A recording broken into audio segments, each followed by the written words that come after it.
السلام علیکم فرینڈز، آج میں آپ کی خدمت میں محراب تمنا کی 3rd ایپیسوڈ لے کر حاضر ہوئی ہوں۔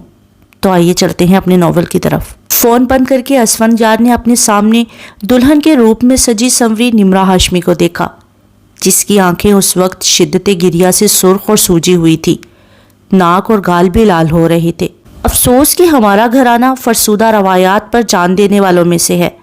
اب اگر کسی لڑکی کی بارات نہ آئے تو خاندان کی عزت پر بن جاتی ہے۔ میں شادی، وہ بھی تم سے شادی کبھی نہیں کرنا چاہتا تھا، اس لیے اس نکاح کو سیریس لینے کی ضرورت نہیں ہے۔ یہ کوئی شادی نہیں بلکہ خانہ بربادی ہے، محض ایک کاغذی اور وقتی تعلق جو خاندان کی عزت بچانے کو جوڑا گیا ہے۔ اس کی بات سن کر نمرا نے پلکیں اٹھا کر اس کی سمت دیکھا۔ ایک لحظے کو ان دونوں کی نظریں ملی۔ اسفندیار کی آنکھوں سے جھلکتی ناگواری اور اس کے چہرے پر طنزیہ مسکراہٹ دیکھ کر نمرا نے اپنی پلکیں جھکا لی۔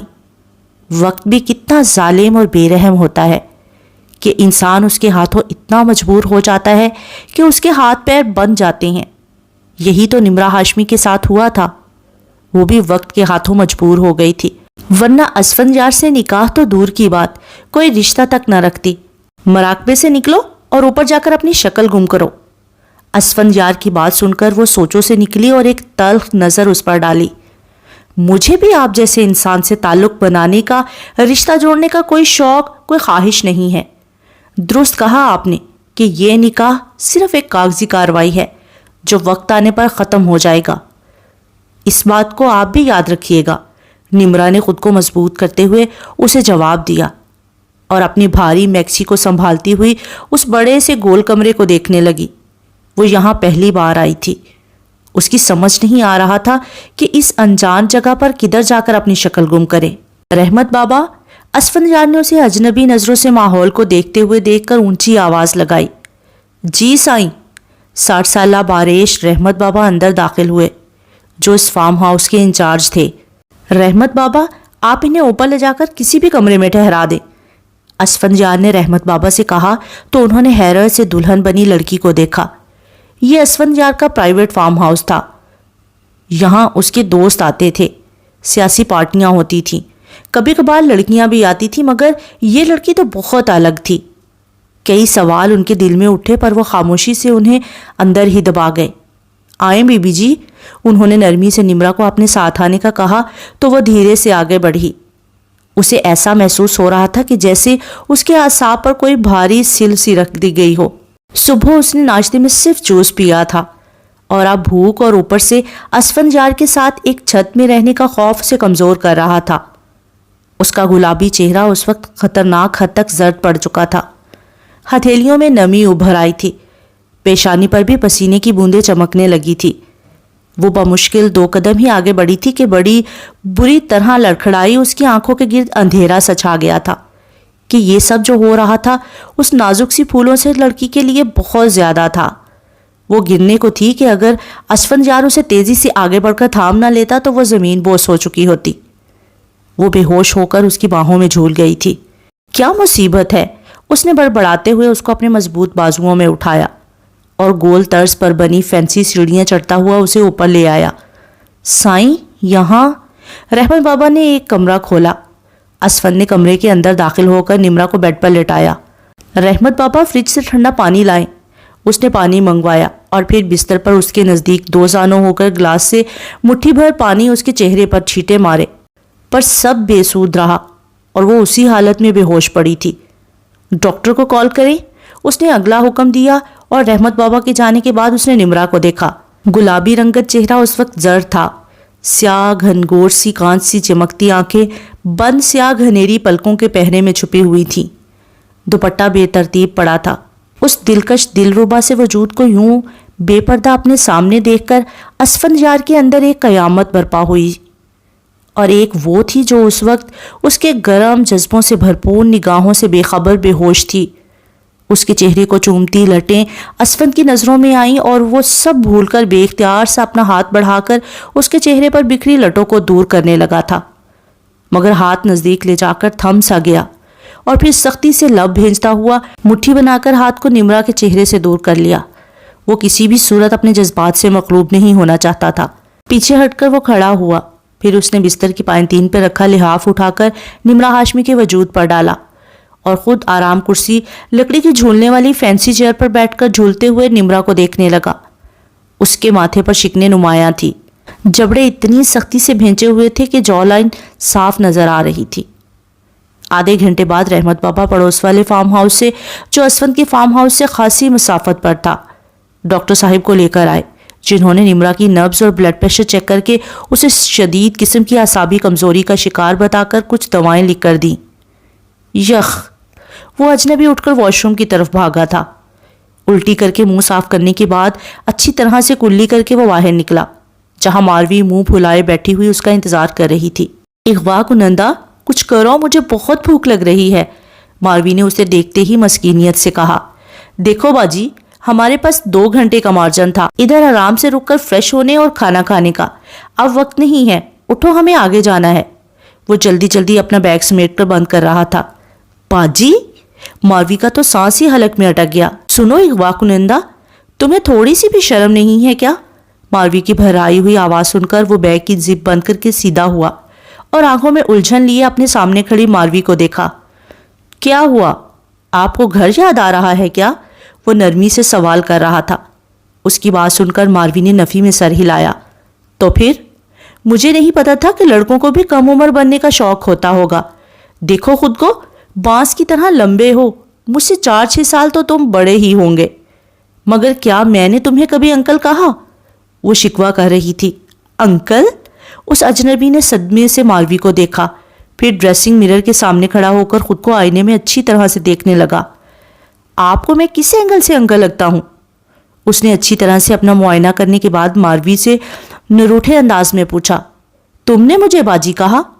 انسان کو اگر چھوٹا بننے کا شوق ہو تو آپ ہی کہہ لیتا ہے، سس کہہ لیتا ہے، یہ باجی کون کہتا ہے بھائی؟ پتہ ہے ہمارے گاؤں میں بھٹے والے 60 سال کی اماں کو سب باجی کہتے ہیں۔ بھٹے والی باجی؟ اور میں تمہیں کس اینگل سے باجی لگتی ہوں؟ وہ خفا ہوئی۔ اچھا چھوڑیں سب، اب نکلتے ہیں، راستے سے کچھ کھانے کو بھی لینا ہے۔ وہ بیگ اٹھا کر اسے ساتھ چلنے کا کہہ رہا تھا۔ اب کدھر جانا ہے؟ دیکھو اغوا کنندہ، میں اب تمہاری سڑی ہوئی لانچ میں سفر نہیں کر سکتی، پہلے تو ہم باہر سے کھانے کو کچھ لیں گے، پھر ہمیں بلٹ ٹرین پکڑ کر شنگھائی پہنچنا ہے، جلدی کرو، ٹرین چھوٹ گئی تو پھر لانچ سے چلنا پڑے گا، وہ صاف صاف بولا۔ ماروی اس کی بات سن کر کھڑی ہو گئی۔ وہ بیگ ہاتھ میں لیے ماروی کو ساتھ لے کر چلتا ہوا ہوٹل سے باہر نکلا اور سائڈ پر بنی مارکیٹ میں آ گیا۔ سنو اغوا کنندہ، کہ یہاں گول گپے مل سکتے ہیں؟ ماروی نے اسے سیب اور کیلے خریدتے ہوئے دیکھ کر فرمائش کی۔ وٹ؟ وہ اب حیرت سے اسے دیکھ رہا تھا۔ بہن جی، آپ یہ مت بھولیں کہ آپ اغوا ہوئی ہیں، تھوڑا تو خیال کریں، کچھ ڈر لیں، تھوڑے آنسو بہا لیں۔ وہ اسے ٹوکتا ہوا پھل والے کو پیسے دے کر تھیلا ہاتھ میں لیے مارکیٹ سے باہر نکل آیا۔ وہ دونوں ایک بار پھر سے سائیکل رکشہ میں سوار تھے اور سفر میں ساتھ ساتھ سیب اور کیلے کھا رہے تھے۔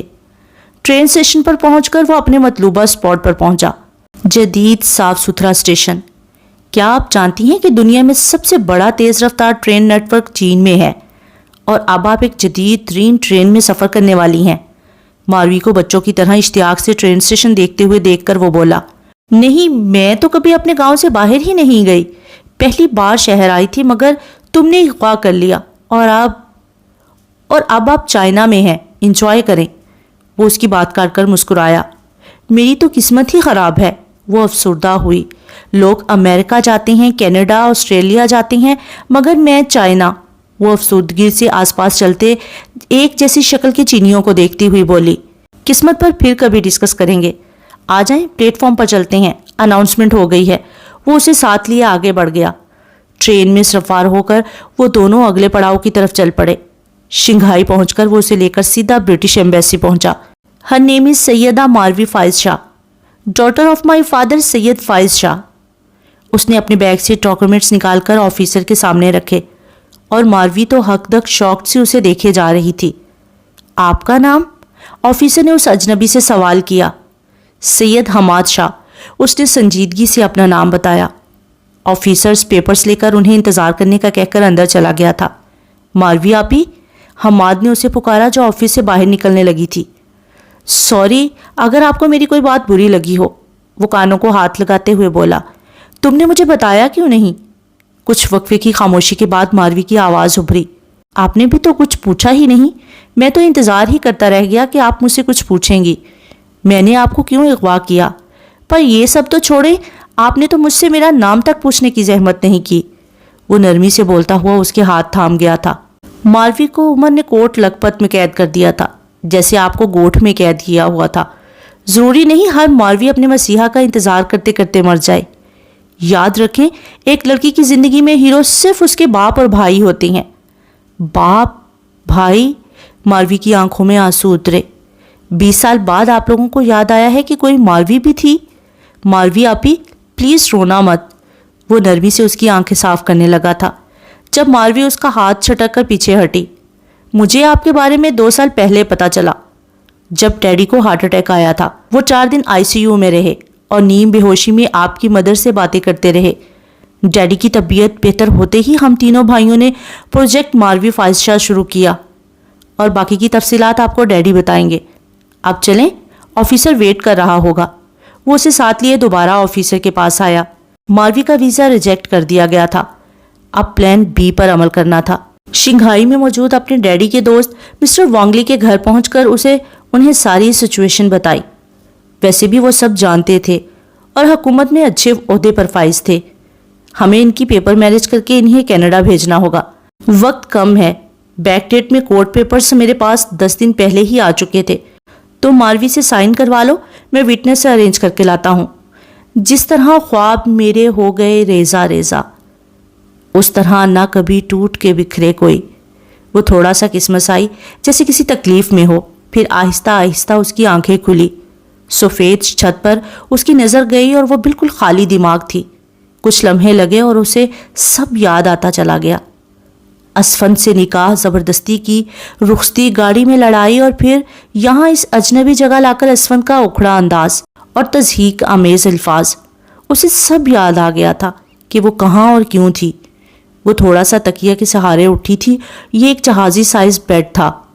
اس نے کمرے پر ایک طائرانہ نظر ڈالی اور ایک کونے پر اس کی نظر راکنگ چیئر پر ٹیم دراز اسفند پر پڑی، جو لبوں میں سگریٹ سلگائے اسے سرخ نگاہوں سے گھور رہا تھا۔ وہ خشک لبوں پر زبان پھیرتی ہوئی تیزی سے اٹھی۔ اسفند کے ساتھ بیڈ روم میں اکیلی، اس سچویشن کا ادراک ہوتے ہی وہ خوفزدہ سی ہو گئی تھی، اسی لیے یہاں سے بھاگ جانا چاہتی تھی۔ سر ابھی بھی چکرا رہا تھا، طبیعت پوری طرح سے سنبھلی نہیں تھی۔ ڈرامے کرنے کی ضرورت نہیں ہے۔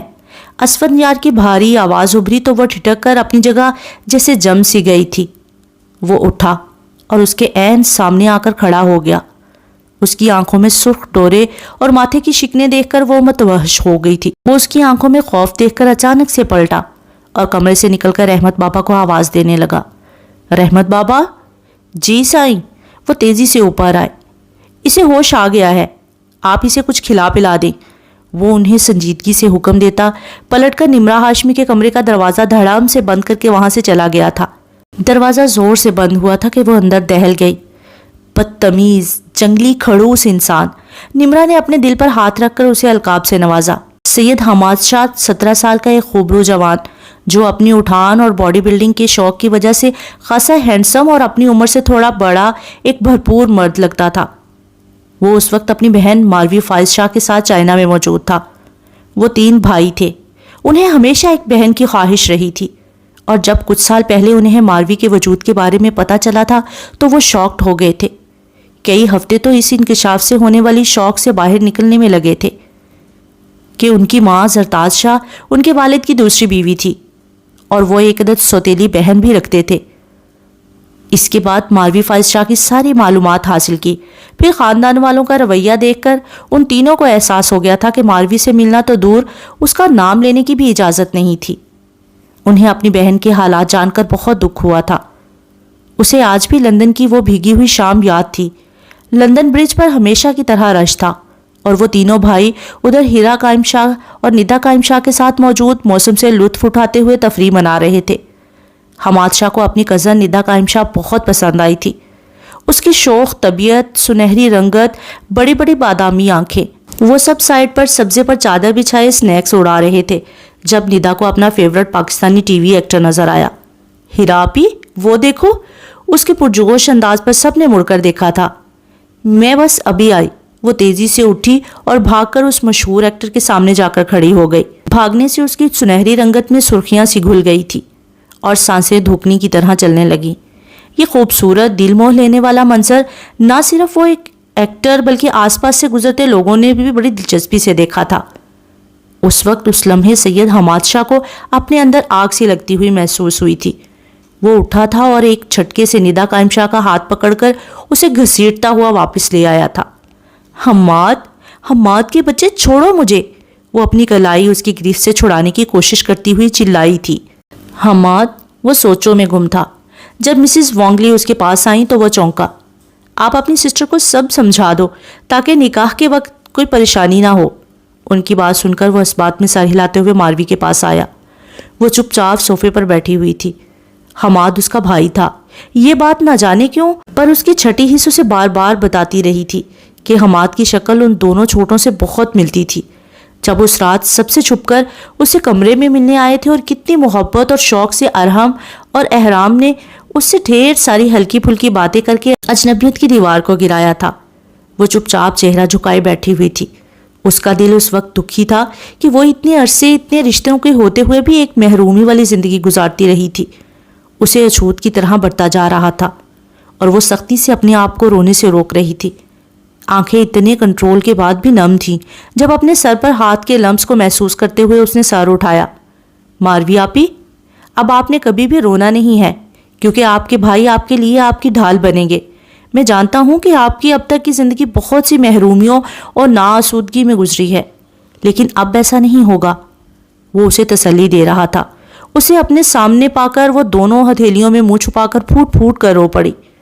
یار، آپ اتنے آنسو کہاں سے لاتی ہیں؟ وہ لاچاری سے بولتا ہوا پنجوں کے بال اس کے سامنے بیٹھا اور اس کے چہرے پر رکھے ہاتھوں کو اپنے ہاتھوں سے ہٹا کر اس کی آنسو پہنچنے لگا۔ تکلیف دہ دن اور راتیں سب گزر چکی ہیں۔ اب آپ یہ رونا بند کریں اور آنے والے اچھے وقت کو خوش آمدید کہیں۔ میں جانتا ہوں کہ ماضی کیسا بھی ہو اسے بھلانا آسان نہیں ہوتا، لیکن آپ ایک بات یاد رکھیں کہ ہم نے آج تک اپنے ڈیڈی کو ہنستے مسکراتے یا کوئی خوشی مناتے نہیں دیکھا۔ اگر آپ سکون میں نہیں رہیں تو وہ بھی بے چین اور پریشان رہے ہیں، اور آپ جانتی ہیں کہ ہم تینوں بھائیوں کی بڑی خواہش تھی کہ ہماری کوئی پیاری سی بہن ہو، تو ہم تینوں تو آپ کو پا کر بہت خوش ہیں۔ آپ بالکل پریوں جیسی ہیں۔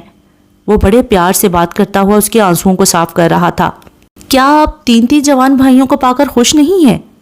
حماد کے سوال پر اس نے آنسو صاف کیے اور اس کے سینے سے لگ گئی۔ بابا سائیں، کیا انہوں نے؟ وہ چپ ہو گئی۔ وہ پوچھنا چاہتی تھی کہ کیا فائز شاہ نے اس کے وجود کو تسلیم کر لیا، مگر چپ ہو گئی۔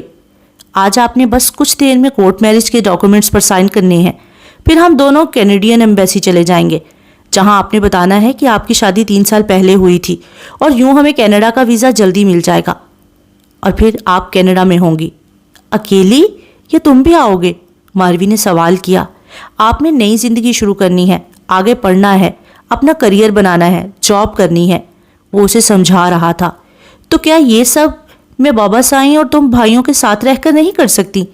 وہ آنکھوں میں آنس لیے سوال کر رہی تھی۔ ماروی آپی، آپ کی عمر 18 سال سے اوپر ہو گئی ہے، اب آپ کو باہر بلوانا آسان نہیں ہے، اسی لیے تو یہ پیپر میرج کر رہی ہیں تاکہ آپ اس کی بیس پر باہر تو نکلیں، پھر آگے وہاں سے میں آپ کو کچھ عرصے بعد UK ہمارے گھر لے جاؤں گا۔ حماد نے سمجھایا۔ میری گمشدگی اور پھر یہ شادی، میرا مطلب یہ کس طرح ممکن ہے؟ بی جان تو ہنگامہ کھڑا کر دیں گی، ان کے لیے یہ سب ناقابل برداشت ہوگا۔ وہ پریشانی سے بولی۔ انہیں بتا کون رہا ہے؟ وہ لاپرواہی سے بولا۔ لیکن یوں کسی بھی لڑکی کے اغوا ہونے سے بہت رسوائیاں اور بدنامیاں ہوتی ہیں۔ بی جان، تایا سائیں تو پہلے ہی مجھے منحوس اور غلط سمجھتے ہیں، وہ کیا سوچیں گے میرے بارے میں؟ وہ اضطراری کیفیت میں اپنی انگلیاں مسلتے ہوئے بولی۔ یار، آپ کیسی باتیں کر رہی ہیں؟ اور سوچیں ذرا، آپ پرواہ بھی کن کی کر رہی ہیں جنہوں نے کبھی آپ کو عزت نہیں دی، آپ کا بھلا نہیں سوچا؟ بھول جائیں ان سب کو اور اس رشتے کے لیے خود کو تیار کریں، دیکھیے گا یہ فیصلہ آپ کے لیے بہت بہترین ثابت ہوگا۔ وہ اسے سمجھاتے سمجھاتے تسلیاں دینے لگ گیا۔ میں جانتا ہوں ابھی آپ اس رشتے کو دل سے قبول نہیں کر پا رہی ہیں، پریشان مت ہو، یہ صرف ایک پیپر میرج ہے، اس کی آپ فکر نہ کریں، اس کی ویلیو صرف آپ کو یہاں سے نکالنے کی حد تک ہے. جس سے آپ کی یہ پیپر میرج ہو رہی ہے وہ بھی صرف آپ کو یہاں سے سیف زون دینے کی خاطر تیار ہوا ہے. اس کے لیے بھی یہ ایک پیپر میرج ہے اور کچھ نہیں. چلیں آپ جلدی سے منہ دھو کر فریش ہو جائیں. انکل وانگ آتے ہوں گے. اور ہاں، جب تک ہمارے کینیڈا جانے کے انتظامات نہیں ہوتے ہم یہی انکل وانگ کے ہاں رہیں گے. اور میں آپ کو انگلش بولنے میں ایکسپرٹ کروں گا. وہ نرمی سے اسے پلان سمجھا رہا تھا. کچھ دیر بعد مسٹر وانگ کے گھر میں ایک گہما گہمی شروع ہو گئی تھی. وہ مسز وانگ کے ساتھ ایک الگ کمرے میں آ گئی جہاں اس کے سر پر مسز وانگ نے دوپٹہ ڈال کر گھونگھٹ سا نکال دیا تھا. یہ ماحول، یہ لوگ سب اجنبی تھے. وہ کبوتر کی طرح آنکھیں میچ کر خود کو تیار کرنے لگی اور پھر وہ ساتھ آ گئی جہاں چند انجان گواہان کی موجودگی میں وہ ایک انجان شخص سے ناتا جوڑ چکی تھی. مولوی صاحب بھی چینی مسلم تھے. ان کی نرم آواز ماروی کو بس چیں چیں ہی لگ رہی تھی. بھاری دوپٹے میں گھونگھٹ کے اندر وہ چھپی ہوئی تھی جب اس کے سر پر ایک بھاری ہاتھ رکا اور اسبات میں سر ہلا کر شدت سے کانپتے ہاتھوں سے نکاح نامے پر سائن کرتی چلی گئی. اس سے سائن کروا کر سارے مرد حضرات کمرے سے باہر نکل گئے تھے. مسز وانگ اس سے شفقت سے اپنے سینے سے لگا کر مبارکباد دی تھی اور پھر اسے آرام کرنے کا کہہ کر وہ کمرے کا دروازہ بند کر کے وہاں سے چلی گئی تھی. ان کے جانے کے بعد ماروی نے وہ بھاری دوپٹہ اتار کر سائڈ پر رکھا اور اس کی آنکھیں اس وقت رونے سے سوجی ہوئی تھی اور سر درد سے پھٹا جا رہا تھا. وہ سب کچھ چھوڑ چھاڑ کر سامنے بچھے نرم بستر پر آئی اور سر تک چادر اوڑھ کر سکون سے سونے کے لیے لیٹ گئی. مسز وانگ اسے بتا کر گئی تھی کہ یہ اس کا کمرہ ہے. اب آپ کی طبیعت کیسی ہے بٹیا؟ رحمت بابا نرمی سے بولتے ہوئے ملازمہ کے ساتھ اندر داخل ہوئے. آپ کون ہیں اور میں کدھر ہوں؟ وہ آنکھوں میں خوف لیے ان شفیق سے بزرگ کو دیکھ رہی تھی. بٹیا، میں رحمت ہوں، اس فارم ہاؤس کا انچارج، اور آپ اس وقت اسفندیار بابا کے فارم ہاؤس میں ہیں. ابھی اتنا مت سوچے، ذہن پر دباؤ پڑے گا. وہ شفقت سے بولتے ہوئے ملازمہ کے ہاتھ سے ٹرے پکڑ کر کھڑے ہو گئے. بی بی کو بیٹھنے میں مدد کرو، انہوں نے ملازمہ کو ہدایت دی. ملازمہ کی مدد سے وہ کمر کے پیچھے تکیہ رکھ کر بیٹھ چکی تھی. بٹیا، آپ یہ بوائل ایگ اور سوپ لیں، آپ کی ساری کمزوری دور ہو جائے گی. پھر آپ نے دوا بھی لینی ہے. رحمت بابا نے ٹرے اس کے سامنے رکھی. میں دوا بھجواتا ہوں. وہ ملازمہ کو نمرا کا خیال رکھنے کی ہدایت کر کے باہر نکلے تاکہ ڈرائیور سے پتہ کر سکیں کہ وہ دوا لے آیا کہ نہیں. نمرا نے پہلے انڈا کھایا، پھر آہستہ آہستہ سوپ پینا شروع کر دیا تھا. اتنی دیر میں ملازمہ نے کمرہ سمیٹ کر صاف ستھرا بے شکن کر دیا تھا. پیٹ میں کچھ گیا تو اسے تھوڑی تقویت محسوس ہوئی اور وہ بستر پر نیم دراز ہو کر سکون سے پلکیں موند کر سونے کی کوشش کرنے لگی. بی بی جی، ملازمہ ہاتھ میں پانی کا گلاس اور دوائیاں لیے اس کے پاس آئی. بی بی، سونے سے پہلے یہ دوا لے لیں. یہیں رکھ دو، میں کچھ دیر میں خود لے لوں گی. وہ بیزاری سے بولتی ہوئی آنکھیں پھر سے موند گئی تھی. ملازمہ دوا اور پانی کا گلاس اس کے سرہانے رکھ کر کمرے سے نکل گئی تھی. آج کا پورا دن ہی بہت دشوار گزرا تھا. وہ نمرا ہاشمی کو رخصت کروا کر ادھر اپنے فارم ہاؤس میں لے تو آیا تھا مگر خوش نہیں تھا، بلکہ ٹھیک ٹھاک الجھا ہوا تھا. نمرا کی بے ہوشی پر پریشان بھی تھا اور اب ڈاکٹر کے جانے کے بعد اور نمرا کے ہوش میں آنے کا اطمینان کر کے وہ اپنے کمرے میں آ کر کپڑے تبدیل کرنے، فریش ہونے کے بعد کافی کی طلب میں نیچے آیا جہاں ملازمہ رحمت بابا کو بتا رہی تھی کہ بی بی نے دوا نہیں لی اور بعد میں کھانے کا کہہ کر وہ سونے کے لیے لیٹ گئی ہیں. وہ سختی سے لب بھیجتا ہوا الٹے قدموں پلٹا اور سیڑھیاں چڑھ کر نمرا کے کمرے میں دروازہ کھول کر اندر داخل ہوا. لائٹ جلائی. سامنے ہی وہ بستر پر سینے تک چادر اوڑے نیم دراز سی حالت میں سوئی ہوئی تھی. لمبے سیاہ بال کیچر سے نکل کر اس کے چہرے اور بستر پر بکھرے ہوئے تھے.